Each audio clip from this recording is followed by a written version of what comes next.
Hello guys, this is my first video recording I've done in Canada. I'm in Canada now and I'm loving it. I've been here, I think 4 days. I flew, yeah, I've been here 4 days. I landed in Halifax pretty late because I had to fly from Gatwick, south of London in England. I had to fly all the way over to St. John's in Newfoundland, which is that island to the east. Pretty big island to the east of Canada. It's part of Canada, but it's to the east of the mainland. And I had to wait in the airport for 7 hours.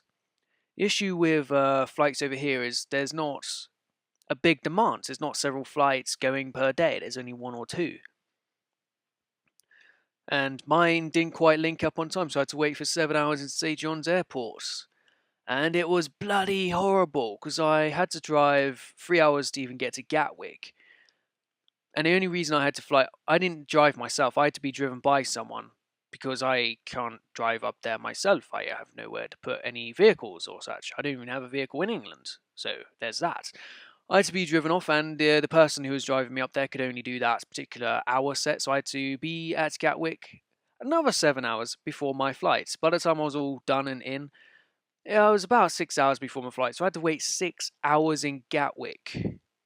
And it was bloody horrible. I barely got... I'm not one of these people who could just sleep anywhere. I'm very unable to sleep and stuff like that. So I'd say 6 hours just laying around in there, and it was bloody horrible. I was the first person in the actual airport. Like, I was in the North Terminal of Gatwick, and there was nobody else there. No employees with any shops. It was just me. I was just there all by myself. And it was pretty weird, because usually when you go to an airport, there's people fucking everywhere. But yes, then I had to fly over. What was it, a 6 hour flight to St. John's? Short there for 7 hours, bloody horrible. Because I was already so tired, so I can't sleep on a flight either. The flight over was not bad. I just had my earphones in. I just had my hoodie over me. I was in the middle. On the middle seats where you get three next on one side and three on the other side. I was in the middle. To my left, I had a nice young lady, but she did not speak a word of English. So that was an issue. I could have attempted and most likely failed to seduce her. It wouldn't have gone well at all because I was very tired and I was not in my best way to seduce women. But she didn't speak a word of English. She must have been one of the Quebec students. But yeah, it was nice to have someone. But the other side, I had this woman. She was quite overweight. She had short hair and it was dyed pink. Uh, Not to be forward, but I'm going to assume she was a feminist, and she showed no interest in me at all. When I was like, no, she showed no interest. She's probably disgusted that I was a male and white. So I'm just gonna try and forget that experience. Every time I needed to get up to get something out of my bag or whatever, she was that sort of attitude. With that white male dominating me around. It's just common courtesy. Yeah, St. John's, that was alright. That was terrible. I was just laying there and it's fucking horrible. I had to wonder about the food in there was overpriced. I spent $5 and all I got was a tiny bit of orange juice and a banana. It was tragic. That's like £3 for something which would cost me £1.20 in Tesco. And that's 20p for a banana, £1 for a juice, and even the juice was overpriced. Ay. Sorry, I just hit my mic. The flight over was only about 2 hours from St. John's to Halifax. I was sat next to this pretty cool older man. He was, how much was he? He was late 60s, he said. I was talking to him in the whole 2 hours. This guy was, it's pretty fascinating to me because he had lived, unless he was bullshitting the whole way, he had lived the life I want to live. He said he did international work when he was young. He was traveling around the world doing his sort of work. He worked in navigation and satellite GPS sort of stuff, and used to do that sort of thing for oil companies around the world. He did work in Kazakhstan, he said, Germany, London, and he said that was great. And then he came over to Canada to sort of retire with his wife, who lives over in Canada while it's warm for half a year, and then he goes in Florida when it's not warm in Canada for half a year. And it was just great. I was talking to this guy and he was giving me tips for life, like retiring over in Canada because the living expenses are half the price. But the wages he says the wages in mainland Europe are twice that of in Canada. And that's because the living expenses are twice over here. So he said that if he could go back, his plan would be to work for half a year in mainland Europe and then live for half a year in Canada, just chilling out, because the double wages for half a year over there would pay double the expenses for life over here. And he could only live he could live half his life retired, sort of thing. He says he retired early anyway. I was just talking to that guy, and it was pretty cool for the whole flight. It was really sweet. And then he offered to give me a lift to a hotel, which usually when you're talking to an old man, you're not meant to get in their car and go off with them to a hotel. But this guy was picked up by his wife. She seemed pretty friendly. I took a risk. I took a risk that these two friendly Canadian people weren't gonna drive me off somewhere and kidnap and kill me. But I had gone over 30 hours without sleep. I couldn't really care if they killed me or not. So I took a risk. It was either die and, all right, great, I'm dead, no more suffering, or get to a hotel. And I actually got to the hotel. I was not killed or murdered. And yeah, it was lovely. I went to the hotel. They had run out of normal suites, so I had to buy the King Suites, which was $160, which works out about £90. And £90 for a hotel in the UK gets you the barest shit of a room going near an airport. This was a hotel near an airport. That £80, 90 odd pound gets you the basic shit in England near an airport. This King's Suite was bloody lovely. It had a powerful shower, which I damn needed. And the bed was just massive. That was the biggest bed I've ever been in. The pillows were lovely. The sheets were lovely. I had free internet so I could go onto YouTube and tell you guys all the shit I've been doing. I'm recording this on Sunday the 3rd, so I'm not sure when I'm going to be able to upload it. I haven't got internet in my place yet, so I'm going to have to drive off somewhere. Yeah, that was great. I landed in Halifax, had my night over there, because it was pretty late. And I went off and I had to rent a car, because my truck over here is dead. I have to get a car, and I booked it for a month, because that's how long I want to waste money for, without having to get the motivation to go and sort out a car, or a truck again. And it is bloody expensive. The issue, I'm not going to go into that sort of stuff. No, that's all personal stuff. I don't want to. But yeah, the car rental, I got a nice Mitsubishi Lancer. I'm going to be driving for the next month. And it was nearly brand new. I only had 700 km done on it. I've already got it up to 1,200 in just, what is it, 4 days? 1, 2, 3, 4. Yeah, 4 days. Or is this my 5th day? Night landed in, 3 nights already. Yeah, it's my 5th day. I've hardly been driving away the last few days. I had to drive up from Halifax to Cape Breton, and that was a lovely drive. Hardly anyone on the road. Speed limit was 110, so I could go 130, and it was it was so lovely. It was so lovely, just cruising through. Hardly anyone on the road. Whenever there was someone on the road, I could just go around them easily because there's no one on the other side of the road, or the double lanes will open up. It was just great, seeing all these green mountains and shit you guys have in Canada, all the lakes. On the drive up, I finally get to Port Hastings. Port Hastings, if you're looking at a map and tracking me right now, Port Hastings is on the south of Cape Breton where they connect to the mainland. I had a nice A&W burger. A&W is the best burgers. If you've never had it, have it. It's lovely beef, it's lovely bread, and the meat just has this extra taste. Maybe it's the root beer. Maybe they cook it with root beer. Because A&W is a root beer brand. They sell their root beer and they sell their burgers and stuff. Oh, it's just lovely. That was heaven. Because I hadn't eaten since I left Halifax. I'd gone all the way up. Oh, my days. That was great. Ah, oh, yes. Those burgers. I had to go into Port Hawkesbury, and I didn't do much there. I just filled up. It cost me $20 to do the... is it 300 odd km? It's over 300 km to get from Halifax to Port Hawkesbury, and it only cost me $20. That's like £12. 13 pound. The fuel prices over here are ridiculously cheap, and I thank you for it, Canada. I think, oh, my clock here is still on English time. It's 9 p.m. over there. Shit, it's only 5 over here, according to my iPhone, but my car says it's 4. My car's like an hour behind my iPhone. Time zone, I want to be, how do I get over there? Move. Click to make changes. Ah, fuck that then. Right. Yeah, the Mac's still in the name of the person I bought it off. So whenever I go through details, it's like, Kev, okay, my name is Kev. Brilliant. Oh no, so yeah, that's my drive so far. After I was in Port Hawkesbury, I just went over to my place, and the shit is so overgrown. Canada, it grows when you're out in the wild. I'm about 25 minutes outside of civilization. There are other people around. I'm on Biddle Lake, and it's great.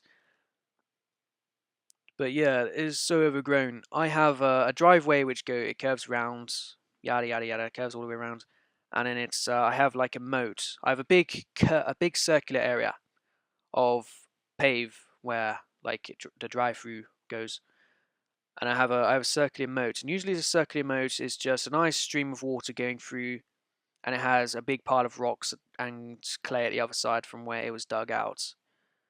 And I have a little slab of like clay which goes over like a sort of bridge and then up to my stairs onto my cottage. That entire area is covered in long grass and plants. I can't see the stream at all. It is all covered in green, and it is bloody annoying because my streamer was broken. I went out to see my streamer broken. I go to Central to get another streamer. I come back. Turns out it needs electric. It needs to be plugged in.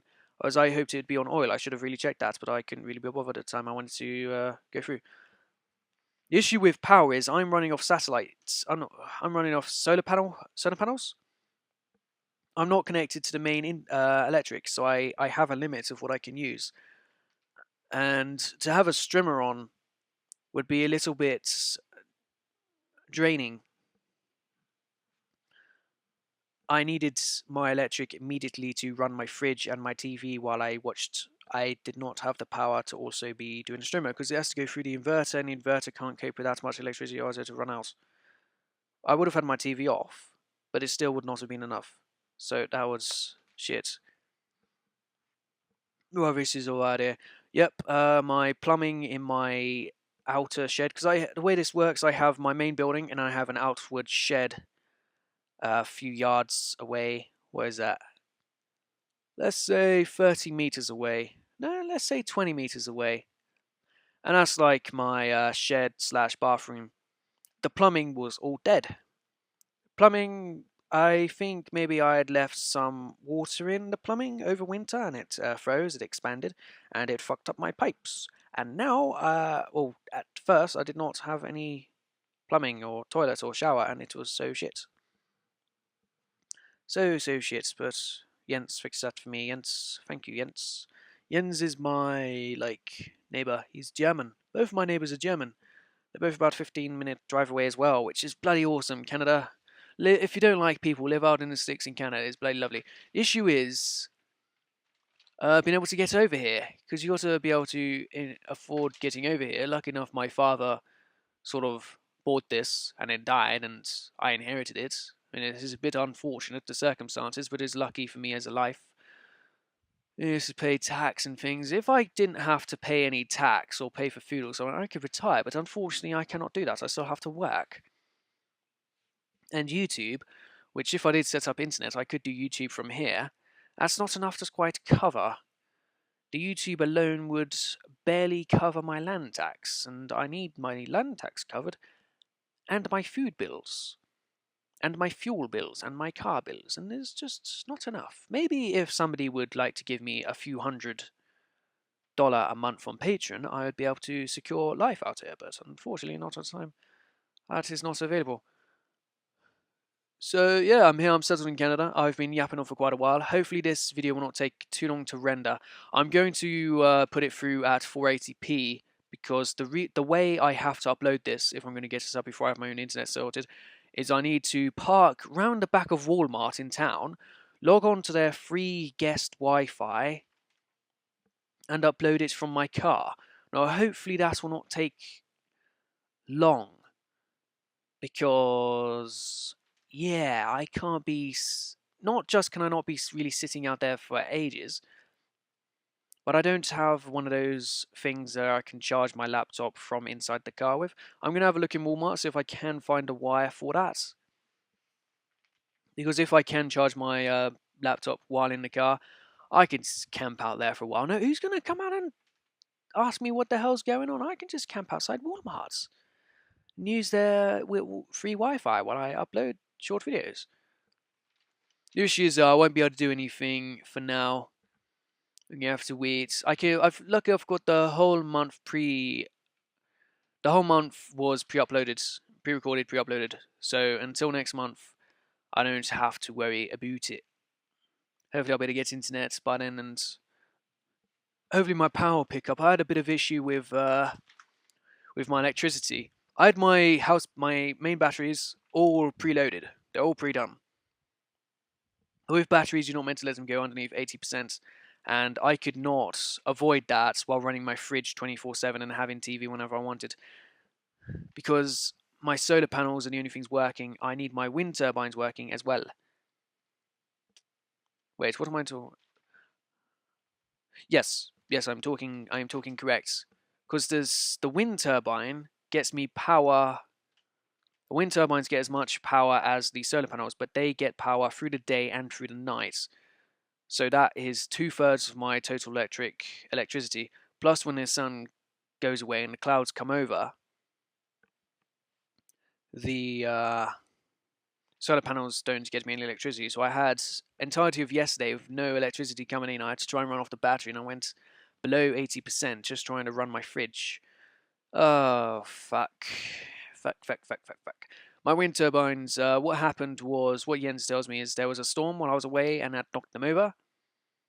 And one of them, two of the three propellers, are they called, have shattered when it hit the roof.